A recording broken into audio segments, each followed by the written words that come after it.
2021 5 जनवरी नव वर्ष शुभकामनाएं सभी को।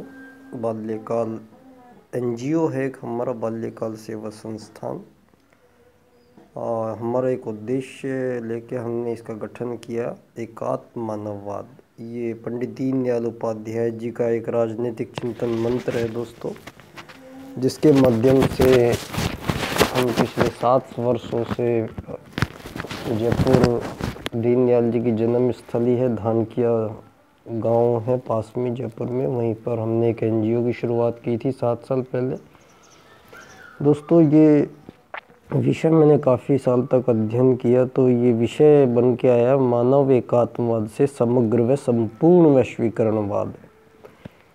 तो ये वाद का मतलब है दोस्तों कि सारी धरती एक ग्रह है और इस ग्रह पे अलग अलग सीमा रेखाएं खींच के और आज़ाद देश स्वतंत्र राष्ट्र बने हुए हैं और भी बनने की ओर चल रहे हैं। तो ये पिछले हज़ारों सालों से ये आज़ाद राष्ट्र, स्वतंत्र राष्ट्र, मानव से मानव की स्वतंत्रता के पीछे ये जो कृत्रिम प्रयास चल रहे हैं दोस्तों, तो ये एक भ्रम में स्थिति है कि इसके बीच में, क्योंकि मानव जीवन केवल 100 साल लेके धरती पे आता है अधिकतम आजकल। इन 100 साल में 50 साल हम सोने में काट देते हैं, रात को 50 साल दिन में काटते हैं। तो दिन की व्यवस्थाएं, मानव जीवन यहाँ आता है तो पहले छोटा सा बच्चा होता है, वो बच्चा होता है तो उसको फौज में तो भेज नहीं सकते हैं, तो बच्चा होगा, फिर थोड़ा बड़ा होगा, फिर जवान होगा, युवा होगा, बूढ़ा होगा, फिर दुनिया से चला जाएगा। तो जाना तो निश्चित है, आना भी निश्चित है, तो पुनर्जन्म निश्चित है। तो आज से भी ये करोड़ों वर्ष पूर्व दोस्तों मानव जीवन यहाँ धरती पे आया होगा। जब पहले आया तो धर्म, अर्थ, काम, मोक्ष प्राप्ति के लिए आत्मा परमात्मा का अंश धरती पे आता है, मोक्ष प्राप्ति का प्रयास यहाँ करता है।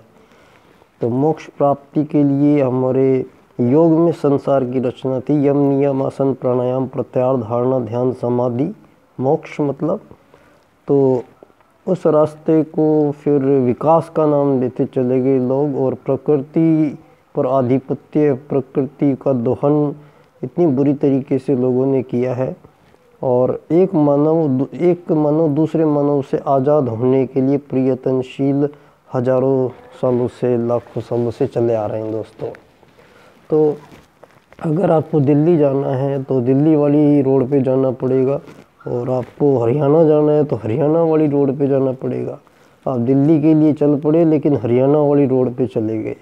तो हुआ यही है हमारे साथ दोस्तों कि मनुवाद धरती का पहला राजनीतिक दर्शन विश्व को दिया था भारत ने।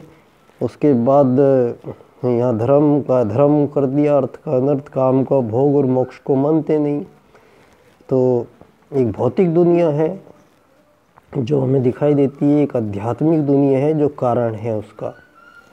तो दोस्तों हमारे शरीर में भी स्थूल, सूक्ष्म और कारण शरीर, 3 शरीर हैं। स्थूल मर जाता है, सूक्ष्म और कारण मरता नहीं है, वो पुनर्जन्म लेता है। और हमारा शरीर 5 आवरणों से ढका है, अन्न में कोश, प्राण में कोश, मनो में कोश, विज्ञान में कोश, आनंद में कोश। आनंद प्राप्ति मतलब ईश्वर में लीन होने की प्रक्रिया के लिए मानव जीवन धरती पे आता है दोस्तों। तो जब से पिछले इस जन्म की हम बात करें तो 2021 चल रहा है। तो परम पूज्य गुरुदेव ने कहा है युग का नवनिर्माण होगा, सारे विश्व को एक धुरी पे इकट्ठा किया जाएगा, सारी दुनिया का एक ही धर्म होगा, सारी दुनिया एक मानव कहलाएगी, एक इकाई कहलाएगी। तो ऐसी व्यवस्थाओं का निर्माण ये होने जा रहा है दोस्तों। 2 विश्व युद्ध आप पहले लड़ चुके हैं, तीसरा भी चीन ने वायरस के माध्यम से, कोरोना के माध्यम से लड़ा है, और परमाणु बम आप तना के बैठे हुए हो। तो इन सब का अंत अब आ गया है दोस्तों। एक ऐसा फॉर्मूला जो सारी दुनिया में एक नवीन मानव जीवन की सभ्यता का भी निर्माण करेगा। जो आपको ये बता दिया जाए कि आज तक आपकी किसी भी मानव की बुद्धि का 6 से 7% से ज़्यादा भाग इस्तेमाल ही नहीं किया गया है, क्योंकि उसके दिमाग में वो चीज़ें डाली ही नहीं गई है। तो अब इस प्रक्रिया में परिवर्तन का समय आ गया है दोस्तों। मानव को महामानव, देव मानव, विश्व मानव को देव मानव बनाने की ओर एक ऐसी फॉर्मूला है दोस्तों। यहाँ हम सारी ज़िंदगी ये धन आधारित व्यवस्था पूंजीवाद ले आए हैं। तो मनोवाद को छोड़ के हमने साम्राज्यवाद, मार्क्सवाद, लेनिनवाद, पूंजीवाद, आर्थिक उदारीकरणवाद, नाजीवाद, फांसीवाद, इस्लामवाद, ईसाईवाद, आतंकवाद, भोगवाद तक आ गए हैं, लेकिन कोई रास्ता किसी को नज़र नहीं आया दोस्तों। इसी बीच में आया हमारे दीनदयाल उपाध्याय जी के 3 फॉर्मूले। पहला फॉर्मूला तो प्रधानमंत्री जी के अच्छी तरह याद हो गया है, अंत्योदय, अंत के व्यक्ति का उदय, वो उसी प्रयास में है। और दोस्तों दूसरा फॉर्मूला दिया उन्होंने, एकात्म मानववाद की राजनीति हो। और तीसरा अर्थायाम आधारित, अर्थायाम बोलते हैं दीनदयाल जी की किसी भी काम के बदले धन दिया जाएगा, ये व्यवस्था भारत की नहीं है, ये पश्चिम का विचार है। तो हमारा विचार है सहभागिता, सहयोग एक दूसरे का। तो आत्मवत् सर्वभूतेषु, जितने धरती पे जितने इंसान हैं वो सब एक आत्मा है, उनमें निवास करती है, वो एक समान है। तो ये अमीर गरीब मालिक नौकर बनाने का कोई औचित्य उनको नहीं था। ये सब हमने अपने ये वादों के कारण बनाए और मानव ने खुद बनाए दोस्तों।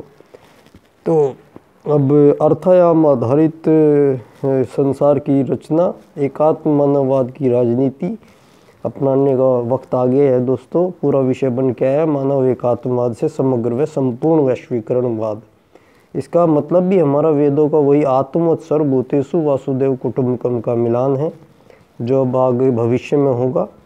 और एक निवेदन और करना चाहता हूँ, इस ठंड में हमारे किसान भाई आंदोलनरत हैं जितने भी, तो ये सारा जो सिस्टम है, ये आर्थिक उदारीकरण की नीतियाँ 1942 में हमारे देश से, जितने भी देश आज़ाद हुए हैं, तो 1942 में हमारे देश से एक संधि ले ली गई थी कि आप आज़ाद होने के बाद आर्थिक उदारीकरण की प्रक्रिया अपनाएंगे।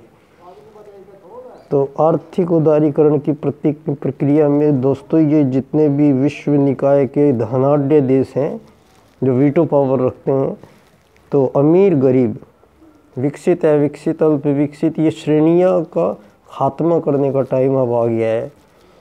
तो ये मानव एकात्मवाद से समग्र व संपूर्ण वैश्वीकरणवाद विषय मैं बाल्यकाल NGO के माध्यम से मैं पिछले 7 साल से प्रयासरत हूँ और विश्व न्यायालय में इस मुद्दे को मैं ले जाना चाहता हूँ। और प्रधानमंत्री जी, जिस देश में आप किसान सड़क पे ठंड में हो और आप वहाँ चैन से सोए, ये संभव नहीं है। आपको याद होगा पहली कॉन्स्टिट्यूंसी में ही जवाहरलाल नेहरू जी ने ये बिल लाने की कोशिश की थी और चौधरी चरण सिंह जी ने इसका विरोध किया था, तो ये हट गया था। उसके बाद ये एक ऐसे हमारे देश के प्रधानमंत्री आए जिन्होंने आर्थिक उदारीकरण की नीतियों को हमारे देश पे लागू कर दिया दोस्तों। तो अब हम बंधे हुए हैं, सारी सरकार भी बंधी हुई है, सभी लोग बंधे हुए हैं। ऐसे में कोई बीच का रास्ता निकालना पड़ेगा। और ये कॉन्ट्रैक्ट फार्मिंग जो है, ये देश का सत्यानाश है, क्योंकि 85% लोग खेती करते हैं। इसका हम पूर्णतः विरोध करेंगे, इसको हम लागू होने नहीं देंगे। तो किसान भाइयों की और प्रधानमंत्री जी, इतनी ठंड उनको आदत है, खैर हमें तो अगर आपको रहना पड़ गया तो दिक्कत हो जाएगी। तो इस बार फिर चुनाव पास में आ रहे हैं, तो आप लोगों को तो 5 साल के लिए आना होता है, आपको इतना ही मतलब है। लेकिन मेरा निवेदन है कि आप इन पे गौर कीजिए और उनका ये जितनी मांगे हैं पूरी कीजिए।